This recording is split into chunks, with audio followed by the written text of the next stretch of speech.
हमारी संस्कृति, हमारे संस्कार सदा रहें हमारे साथ। सब्सक्राइब करें तिलक।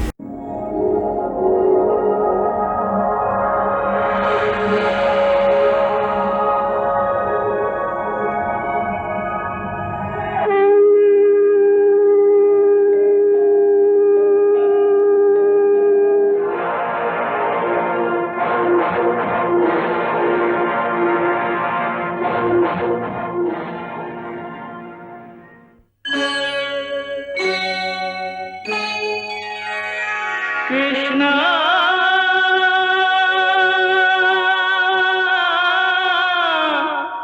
कृष्णा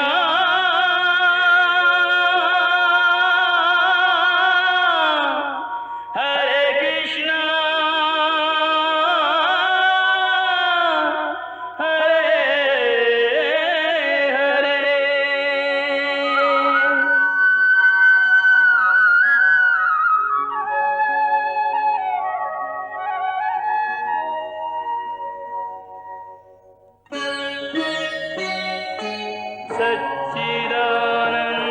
सच्चिदानन्दरूपाय विश्वोत्पत्त्यादिहेतवे तापत्रयविनाशाय श्रीकृष्णाय वयं नमः।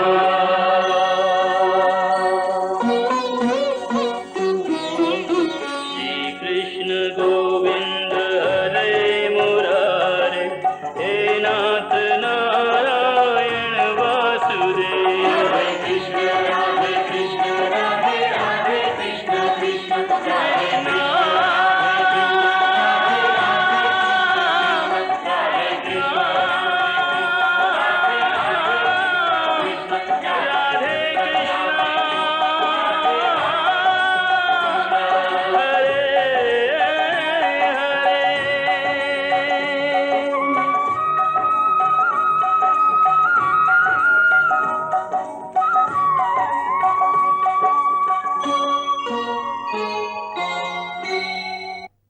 अब मैं आपके सुझावों को आदेश समझकर उसका पालन करूंगा।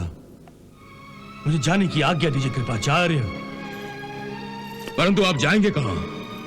कुरुक्षेत्र के उत्तर की ओर में जो सरोवर है वहां। परंतु युवराज, आप सरोवर में कैसे छिपेंगे? मुझे जल को स्तंभित करने की विद्या आती है। मैं जल के अंदर छुपकर जल को अचल कर दूंगा।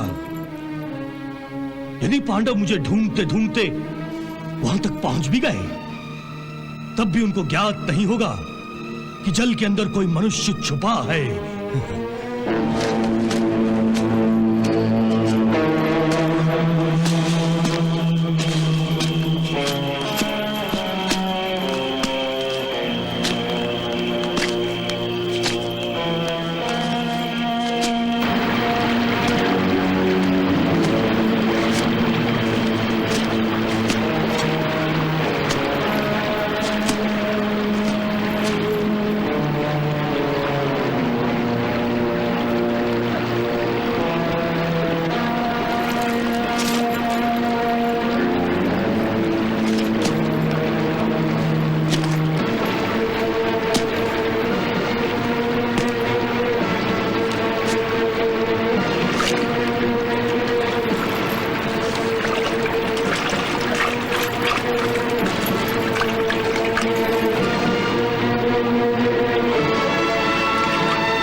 बहुत बड़ी बड़ी बातें करता था वो अंधपुत्र। अपने प्राणों के भय से रणभूमि छोड़कर भाग गया। कायर का पुत्र कायर ही निकला। कुरुकुल की निस्सहाय और निष्पाप स्त्रियों को भी छोड़कर चला गया। अब तो दुर्योधन के नाम से भी घृणा हो गई है। मैं पापी हूं गांधारी, मैं पापी हूं। महाराज, मेरे इसी पाप के कारण हमारे सभी पुत्र मृत्यु की शैया पर लेट गए और हमारा ज्येष्ठ पुत्र दुर्योधन मृत्यु से आंखें मिलाते हुए डरता है। अब दुर्योधन के भाग जाने के बाद यह युद्ध समाप्त ही हो गया समझो। नहीं पार्थ, दुर्योधन के भाग जाने से यह युद्ध समाप्त नहीं हुआ। परंतु केशव, कौरवों की संपूर्ण सेना तो नष्ट हो चुकी है। अब बचे हुए दुर्योधन, कृपाचार्य, अश्वत्थामा, कृतवर्मा, सो वो भी भाग गए। अब हमसे युद्ध कौन करेगा? यह युद्ध हम संपूर्ण रूप से जीत चुके हैं। नहीं भीम भैया, संपूर्ण जीत तब होती है जब शत्रु की संपूर्ण हार हो। यह क्या कह रहे हो केशव? ठीक ही कह रहा हूं। शत्रु पक्ष की संपूर्ण हार तभी होती है जब शत्रु पक्ष के राजा का वध किया जाता है, या फिर हारने वाला राजा जीतने वाले राजा की शरण में आ जाता है। अब आप ही बताइए भैया कि पांडवों की संपूर्ण जीत कैसे हुई? इसका अर्थ यह है कि हमें उस दुरात्मा दुर्योधन को ढूंढ निकालना होगा। हाँ भीम भैया, क्योंकि दुर्योधन केवल अकेला नहीं है,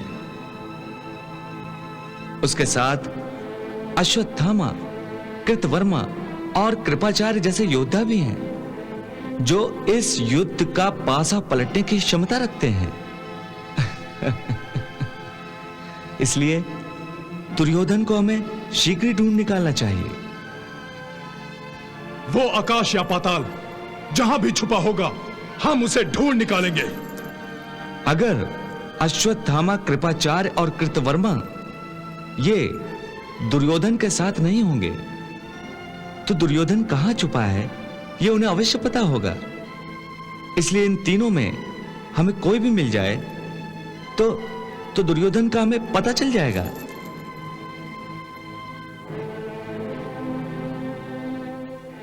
गुप्तचरों, जाओ दुर्योधन के साथ अश्वत्थामा, कृपाचार्य और कृतवर्मा, इन सभी को ढूंढ निकालो। जाओ कुरुक्षेत्र की धरती का चप्पा चप्पा छान मारो। जंगल, पहाड़, बस्ती, जहां कहीं भी ये छुपे हो, इन्हें बाहर निकालो।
आशंका थी वही हुआ।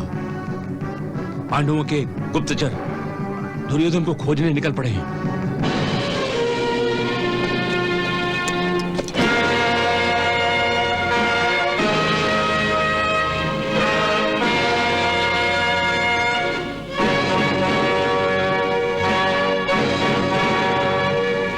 नकुल जी, इस घने जंगल में हमारे रथ नहीं जा सकते। इसके आगे हमें दुर्योधन को ढूंढने के लिए पैदल ही जाना होगा। जी भ्राताश्री।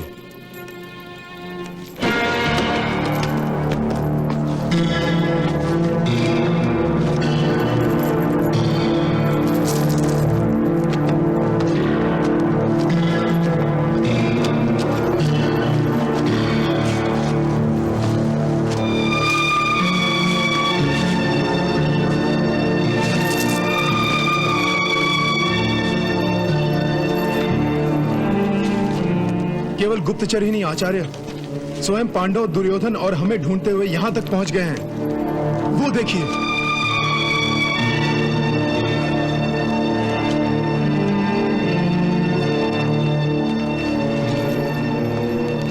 अच्छा हुआ भीम ने हमें नहीं देखा, परंतु यदि भीम ने दुर्योधन के छुपने के गुप्त स्थान को देख लिया तो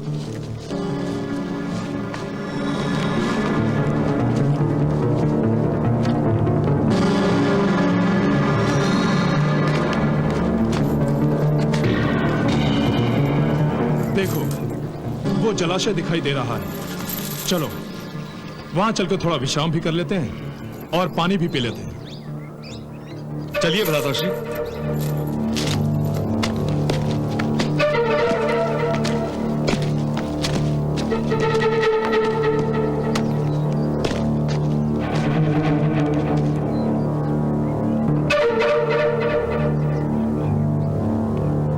देख रहे हो नकुल? हाँ भ्राताश्री, पानी तो बर्फ की तरह जम गया है।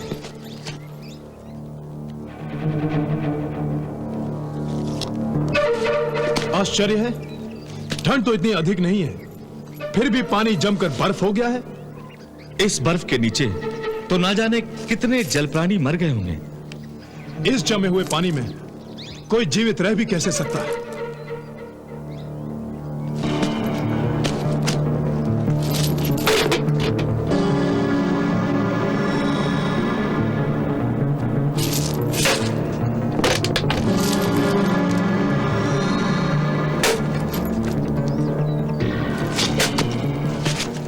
बड़े भैया, यहां रुककर हमें अपना समय नहीं गंवाना चाहिए।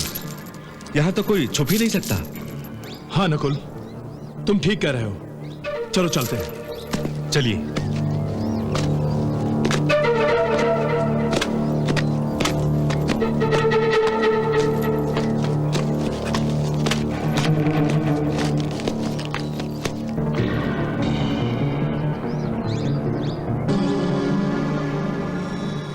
बच गया दुर्योधन, बच गया दुर्योधन। ईश्वर की हम पर अब भी कृपा बनी हुई है गांधारी। तभी तो हमारा पुत्र दुर्योधन उन्मत्त भीम के हाथों मरने से बच गया। कदाचित ईश्वर ने दुर्योधन के अपराध को क्षमा कर दिया है। काश ऐसा होता। काश आपकी जीवा से निकलने वाले शब्द सत्य और शुभ हो जाएं। गांधारी, तुम हमेशा निराशा की बात क्यों करती हो? अपने मन के आसपास भय और शंका को क्यों बिठाए रखती हो? महाराज, आप जिसे निराशा, भय और शंका का नाम दे रहे हैं, असल में वो एक कड़वा सच है। और सच्चाई से मनुष्य कुछ देर तक छुपा रह सकता है, परंतु हमेशा के लिए नहीं। महाराज, दुर्योधन ने भी असत्य और अधर्म के ईंट गारे से अपनी झूठी महत्वाकांक्षा का जो महल बनाया है, वो सत्य और धर्म की आंधी के सामने अधिक समय तक टिक नहीं सकेगा। महाराज, दुर्योधन अधिक समय तक अपनी मृत्यु से आंख मिचौली नहीं खेल पाएगा। महाराज, नहीं खेल पाएगा।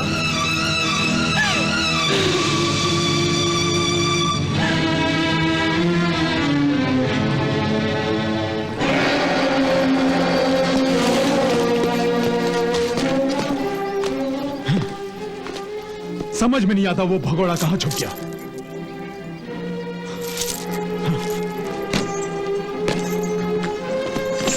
चलो सारथी।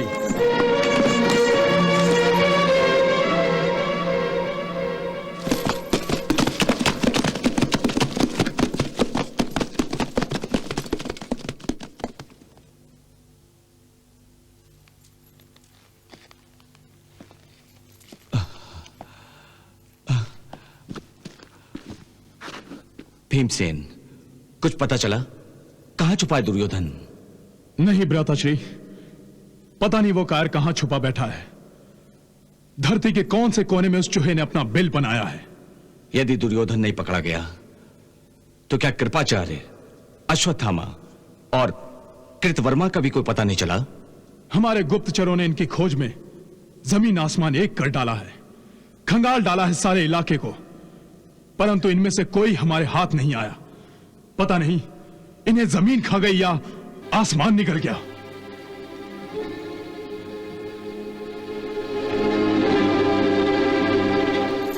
इसमें निराशा की कोई बात नहीं भीम। आज नहीं तो कल हम कौरवों को अवश्य ढूंढ निकालेंगे। कृपाचार्य, अश्वत्थामा और कृतवर्मा, यदि इनमें से किसी एक का भी पता चल गया तो फिर हम आसानी से दुर्योधन तक पहुंच जाएंगे।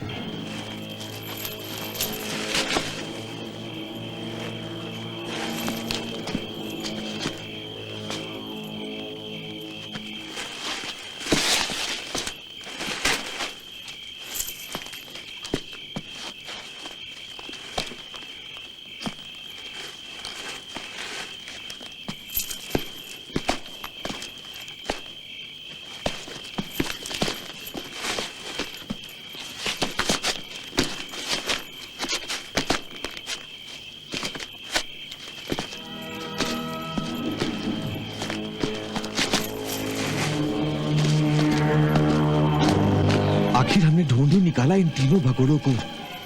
अब अश्वत्थामा, कृपाचार्य और कृतवर्मा बच नहीं सकते। चलो हम महाराज युधिष्ठिर को इनकी खबर करते हैं। नहीं, हमें इनका पीछा करना चाहिए। ये अवश्य ही दुर्योधन से मिलने जा रहे होंगे। हाँ, तुम ठीक कहते हो। चलो।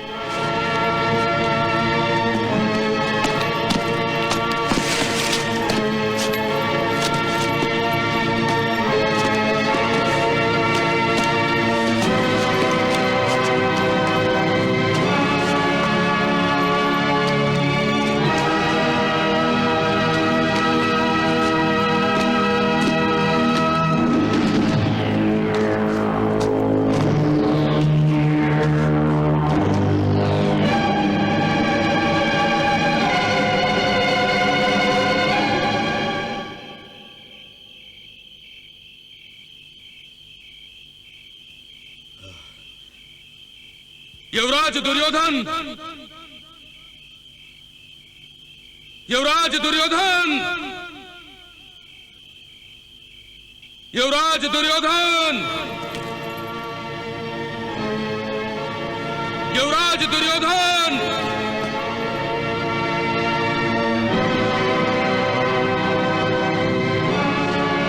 युवराज दुर्योधन!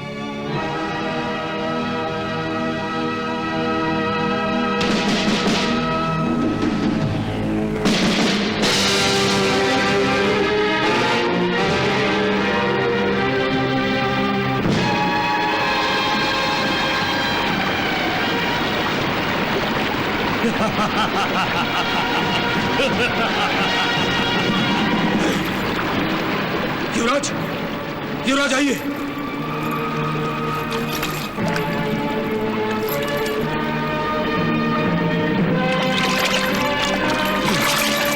युवराज, युवराज!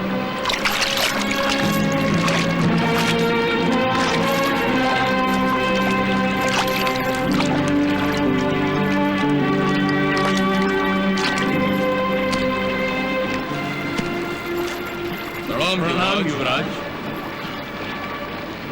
भीम और नकुल मुझे ढूंढते ढूंढते यहां तक पहुंचे थे, परंतु संयोग से मैं बच गया। और उनके गुप्तचर, वो हम तीनों को भी ढूंढ रहे हैं। अब यहाँ और ठहरना खतरे से खाली नहीं है। युवराज को मैंने सरोवर के अंदर छुपने की सलाह केवल एक दिन के लिए दी थी, क्योंकि मैं जानता था कि एक दिन में पांडव चारों दिशाओं में घोड़े दौड़ाकर ढूंढने की चेष्टा करेंगे। उनसे दूर भागना असंभव था। परंतु अब जब पांडव धोखा खा के आगे निकल गए हैं, तो हमें छुपने के लिए किसी और सुरक्षित स्थान की खोज करनी होगी। जल्द से जल्द भागने के लिए हमें अच्छे और तेज रथ की आवश्यकता है। नहीं कृतवर्मा, नहीं। रथ अपने पीछे निशान छोड़ जाता है। यदि युवराज दुर्योधन यहाँ पर रथ से आए होते तो पांडवों के रथ के निशान देखकर अवश्य संदेह होता कि युवराज दुर्योधन यहां पर छिपे हुए हैं। इसलिए रथ के बात को भूल जाइए। अश्वत्थामा, तुम्हारे कहने का अर्थ यह है कि अब हमारे पास पैदल निकलने के अतिरिक्त कोई विकल्प नहीं है। तो फिर हमें समय नष्ट किए बिना इसी क्षण चल पड़ना चाहिए। नहीं कृतवर्मा, नहीं। अभी तो अंधेरा है, परंतु कुछ समय बाद सूर्योदय होने वाला है और पांडवों के गुप्तचर हमारी खोज में हैं। अपनी नजरों के जाल बिछाए हमारी प्रतीक्षा में बैठे होंगे। कृपाचार्य जी, आप ठीक कह रहे हैं। लेकिन यहां रुकना भी तो ठीक नहीं है। यहां पर खतरा ही खतरा है। यह खतरा तो हमें मोल लेना ही होगा। कम से कम कल रात तक आपको यहीं छिपे रहना होगा युवराज।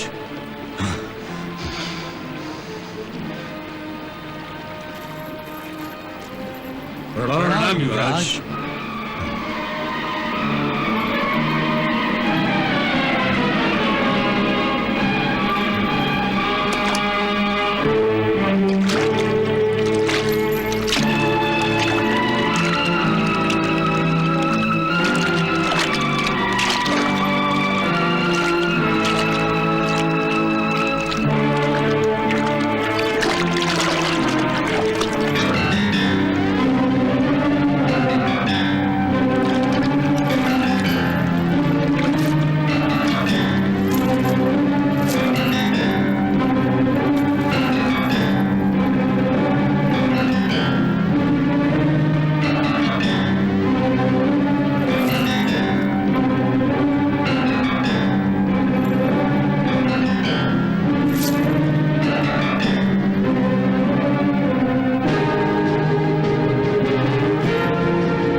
क्या कह रहे हैं मुनिवर? युद्ध समाप्त भी हो गया? बलराम भैया, इस महायुद्ध में सब नाश हो गया। सारी सेनाएं लाशों के ढेर में बदल गई हैं। यहां तक कि चिताओं के लिए लकड़ियां भी दुर्लभ हो गई हैं। कुरुक्षेत्र से लाशों की सड़ान आ रही है। मैं जानता था इस महायुद्ध का परिणाम सर्वनाश के अतिरिक्त कुछ हो ही नहीं सकता, और इतना भयंकर विनाश में अपनी आंखों से देख नहीं पाता। इसलिए मैं यहां तीर्थ यात्रा पर चला आया। परंतु मुनिवर, कौन से पक्ष की जीत हुई? हार जीत का फैसला अभी नहीं हुआ है। हाँ? इतने भयंकर विनाश के बाद भी? हां बलराम जी, इस भयंकर महाविनाश से सभी पांडव तो बच गए हैं, परंतु अधिक विनाश कौरवों का ही हुआ है। सभी कौरव मारे जा चुके हैं। केवल युवराज दुर्योधन ही शेष बचे हैं। इसका अर्थ है जीत पांडवों की हुई? नहीं बलराम जी, नहीं। दुर्योधन की हट अभी तक समाप्त नहीं हुई। उसने अभी तक हार नहीं मानी है।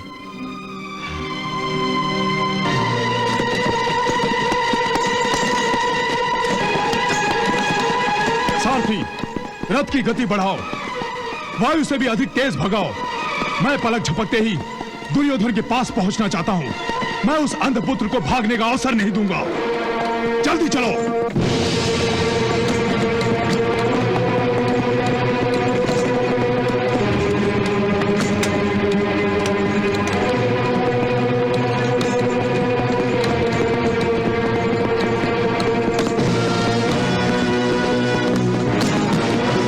और तेज चलो, और तेज।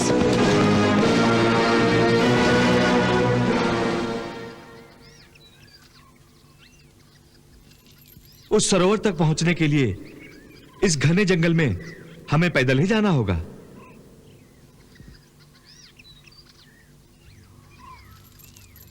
ठीक है, चलो चलते हैं। आइए केशव।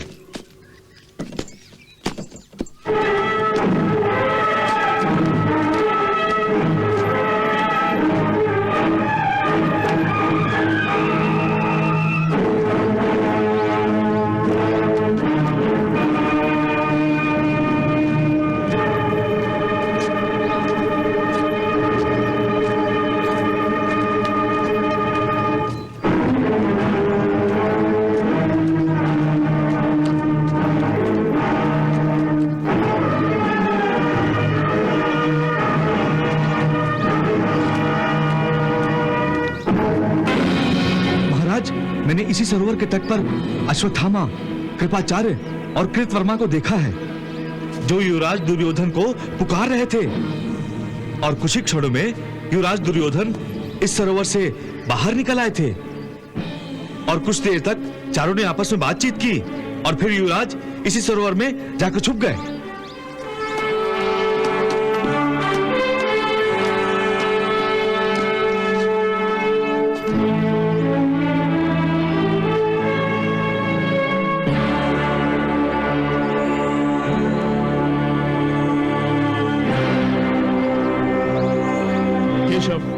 मैं दुर्योधन की खोज करते करते इसी सरोवर के तट पर आकर रुक गया था, परंतु स्तंभित जल को देखकर मैं अचंभित हो गया था। यदि मुझे उसी समय पता चल जाता कि वो कायर यहीं छुपा बैठा है, तो मैं अपनी गदा से उसी समय उसकी धज्जियां उड़ा देता। इसका अर्थ यह हुआ कि दुर्योधन मायावी विद्या भी जानता है। चिंता करने की कोई बात नहीं पार्थ। बड़े भैया महाराज युधिष्ठिर भी जल स्तंभन करने की विद्या जानते हैं और इसका तोड़ भी इनके पास है। बड़े भैया ही इस सरोवर के जल स्तंभन को नष्ट करेंगे। आज मैं अभी इस सरोवर के जल स्तंभन को नष्ट करके महाभारत के मुख्य अपराधी को सबके सामने लेकर आता हूं। नकुल,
दुर्योधन!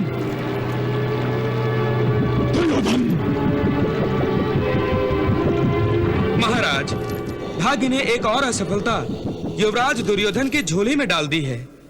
पांडव युधिष्ठिर ने युवराज द्वारा किए जल स्तंभन को नष्ट कर दिया है। क्या? सरोवर में छुपे दुर्योधन को देखकर सभी पांडव और उनके सैनिक खुश होकर गर्जना कर रहे हैं।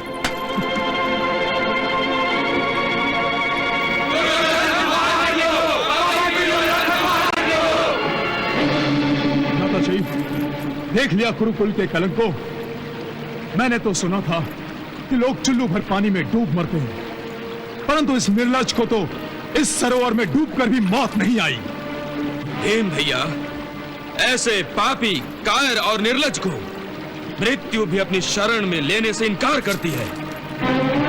हाँ धनंजय, यह अंधपुत्र तो सदा ही अपने आप को महाबलशाली समझता रहा, परंतु जब अपने प्राणों की बारी आई तो मैदान छोड़कर भाग खड़ा हुआ, कायरों की भांति छुप गया। भीम भैया, आप किसे बलशाली कह रहे हैं? किसे? इस नपुंसक दुर्योधन को? इस नपुंसक दुर्योधन को, जिसने भारतवर्ष के सारे राजाओं और समस्त कुरुकुल का संहार, भीषण संहार करवाया है। अरे ये निर्लज्ज तो अबला नारियों के अपमान को ही अपना पुरुषार्थ समझता है। सचमुच ये तो कुरु वंश का कलंक है, कलंक। हे युवराज, आप पानी से बाहर आएंगे भी या यूं ही बैठे बैठे अपनी कायरता का गुणगान सुनते रहेंगे? हाँ, जल्द से बाहर आओ पापी, हमसे युद्ध करो कायर, युद्ध। हे दुर्योधन, तुमने हमेशा अन्याय और अधर्म किया है, परंतु मैं तेरे साथ कोई अन्याय और अधर्म करना नहीं चाहता। इसलिए सीधी तरह से जल से बाहर निकला और क्षत्रिय धर्म के अनुसार हमसे युद्ध कर।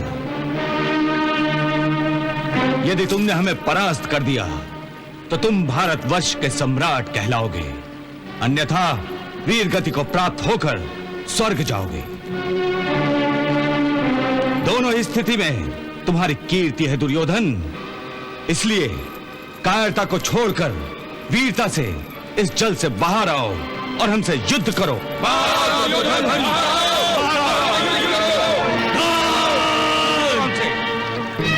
संजय, इस युधिष्ठिर ने तो इतनी वीरता कभी नहीं दिखाई जितनी आज दिखा रहा है। पहले मेरा पुत्र दुर्योधन उसे युद्ध के लिए ढूंढता था और वो छुपा छुपा फिरता था, परंतु आज अचानक पांचों के पांचों पांडव वीर बन गए हैं। मेरे पुत्र को युद्ध के लिए ललकारने लगे हैं, तनिक विश्राम भी नहीं करने दे रहे हैं उसे।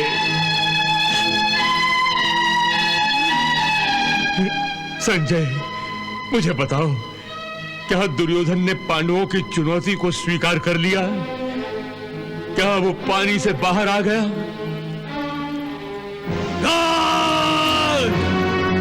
हे युधिष्ठिर, हे पांडवों, मुझे बार बार युद्ध के लिए ललकार कर अपनी मृत्यु को निमंत्रण मत दो।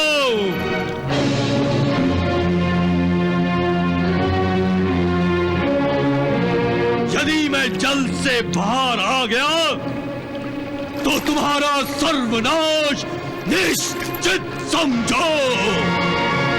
यदि तुम में हमारा विनाश करने की क्षमता होती तो एक भगोड़े की भांति भागकर यूं सरोवर में मुंह छुपाकर ना बैठते।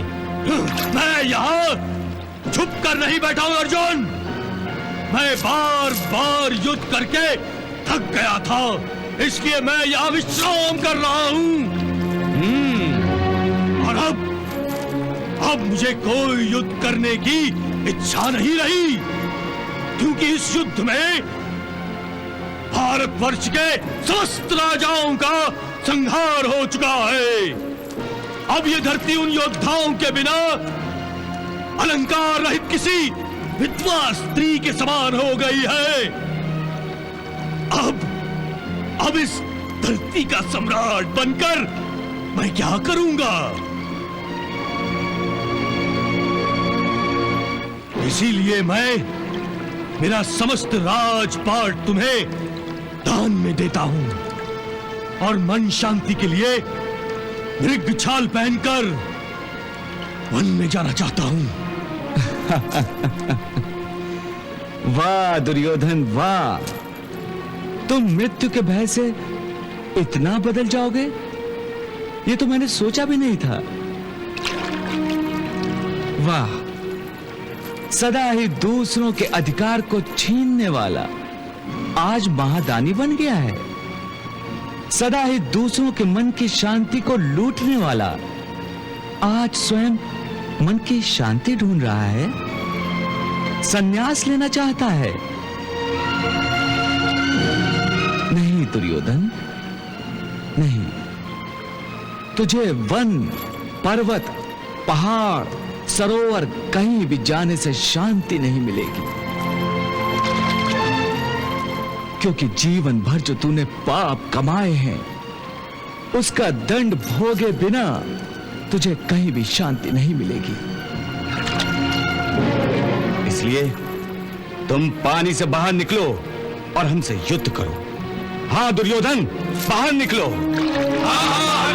हमसे युद्ध करो, बाहर आओ पापी। मेरा दुर्योधन अकेला पड़ गया गांधारी। मेरा दुर्योधन अकेला पड़ गया।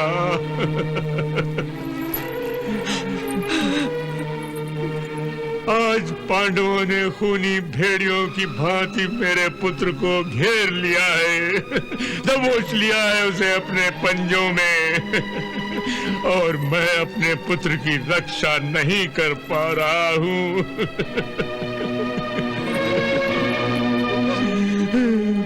पिता होकर, एक राजा होकर भी अपने पुत्र को नहीं बचा पा रहा हूं। संजय, यदि तुम मेरा संदेश पांडवों तक पहुंचा सकते हो तो तुम पांडवों से कहो कि मैं अपना सब कुछ छोड़ने को तैयार हूं। मैं अपना राजपाट, धन दौलत सब कुछ छोड़ दूंगा। बदले में वो मेरे पुत्र दुर्योधन को छोड़ दे। मैं उसे लेकर वन में चला जाऊंगा, परंतु वो मेरे दुर्योधन को छोड़ दे, मेरे दुर्योधन को छोड़ दे। महाराज, पांडव कदाचित दुर्योधन को छोड़ भी सकते हैं, परंतु वो अपने कर्मों के भुगतान से कभी नहीं बच सकता महाराज, कभी नहीं। महाराज, इस समय मेरे हृदय को जितनी पीड़ा दुर्योधन के दुख से हो रही है, उससे कहीं अधिक पीड़ा आपके पुत्र प्रेम से हो रही है। ये क्या कह रही हो गांधारी? मैं ठीक कह रही हूँ महाराज। आपका पुत्र प्रेम, जो आप अमृत समझकर दुर्योधन को पिला रहे थे, वो अमृत ही आज विष बनकर रह गया है महाराज, विष बनकर रह गया है।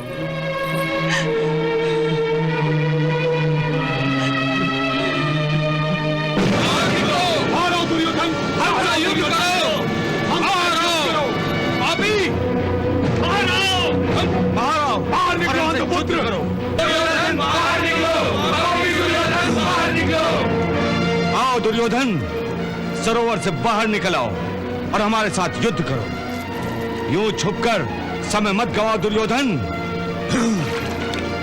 मैं तुम्हें युद्ध करने का अवसर दे रहा हूं दुर्योधन, उसका पूरा लाभ उठाओ। अन्यथा द्रौपदी के स्वयंवर के समय जिस तरह अर्जुन ने ऊपर रखी मछली की प्रतिमा को नीचे पानी में उसका बिंब देखकर उसकी आंख को निशाना बनाया था, उसी तरह अर्जुन इस समय अपने गांडीव से तुम्हारे शरीर को छेद सकता है दुर्योधन। यदि अर्जुन ने मुझ पर बाण चलाया तो यह अधर्म होगा। वाह दुर्योधन वाह, अब तुम भी धर्म और अधर्म की व्याख्या करने लगे। वाह, यमलोक का द्वार सामने देखते ही धर्म याद आ गया। वाह भाई वाह, बुरा समय आते ही अच्छी बातें याद आने लगी, एक अधर्मी को धर्म याद आने लगा। परंतु कान खोलकर सुन लो दुर्योधन, किसी अधर्मी से अधर्म के शस्त्र से युद्ध करना कोई अधर्म नहीं होता।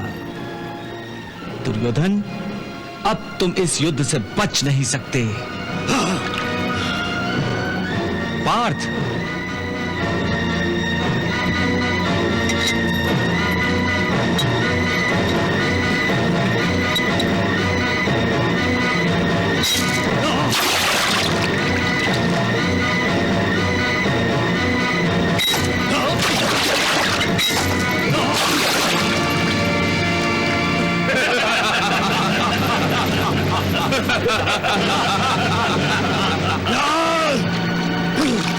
मैं अवश्य युद्ध करूंगा युधिष्ठिर, मैं अवश्य युद्ध करूंगा, परंतु मैं ये युद्ध करूंगा कैसे? मेरे पास ना तो सेना है, ना हाथी है, ना घोड़े हैं, ना शस्त्र है। तुम अकेले हो और तुम्हारे पास शस्त्र, हाथी, घोड़े नहीं है। तो आज तुम्हें पांडवों और कौरवों के बीच सेना और बल के अंतर का ध्यान आया है। महायुद्ध के आरंभ में नहीं आया, जब तुम्हारी विशाल सेना के सामने हमारी सेना नहीं के बराबर थी। इसके बावजूद हमने तुमसे युद्ध किया, इसीलिए तुम्हें भी हमसे युद्ध करना ही होगा। युद्ध करना ही होगा, करना ही होगा। ना मैं युद्ध से डरता हूं और ना ही मृत्यु से। फिर भी इस सरोवर में छुपे बैठे हो। भीमसेन!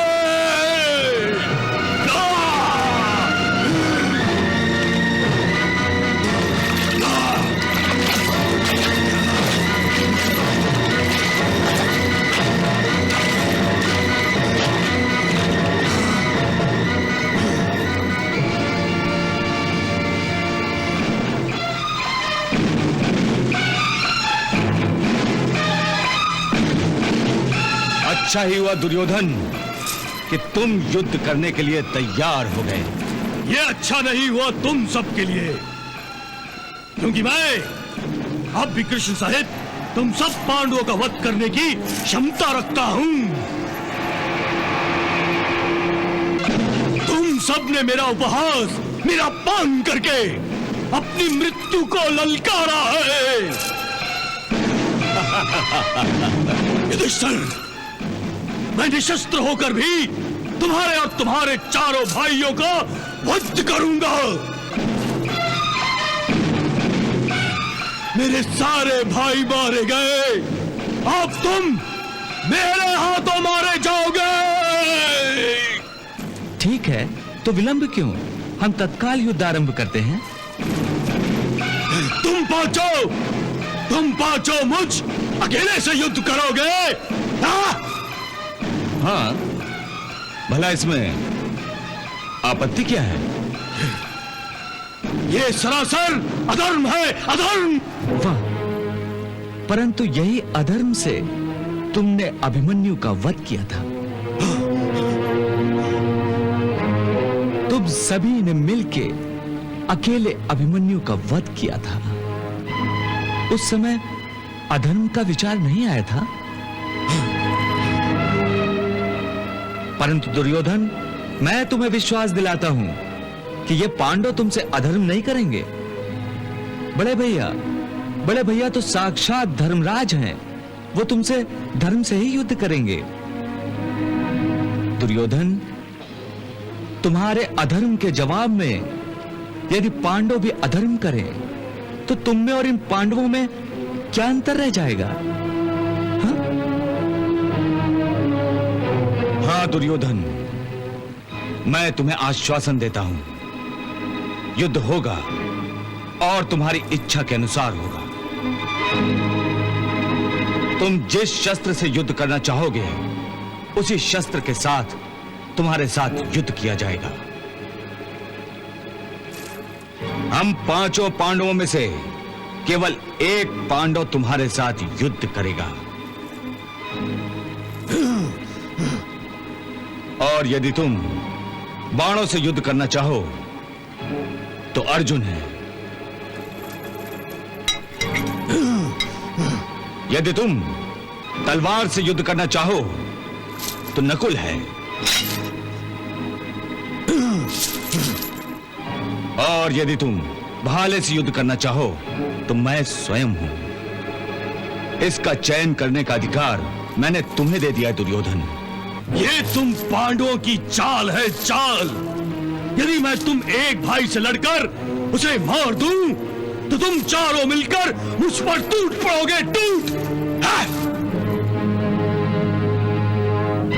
और फिर मुझे तुम चारों से युद्ध करना पड़ेगा।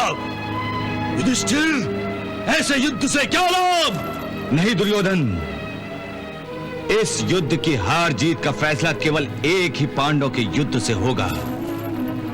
यदि तुम जीत गए तो हम बाकी के सारे पांडव अपनी हार मान लेंगे। ये पृथ्वी तुम्हारी हो जाएगी, हस्तिनापुर भी तुम्हारा हो जाएगा। और हम सब वनवास को चले जाएंगे।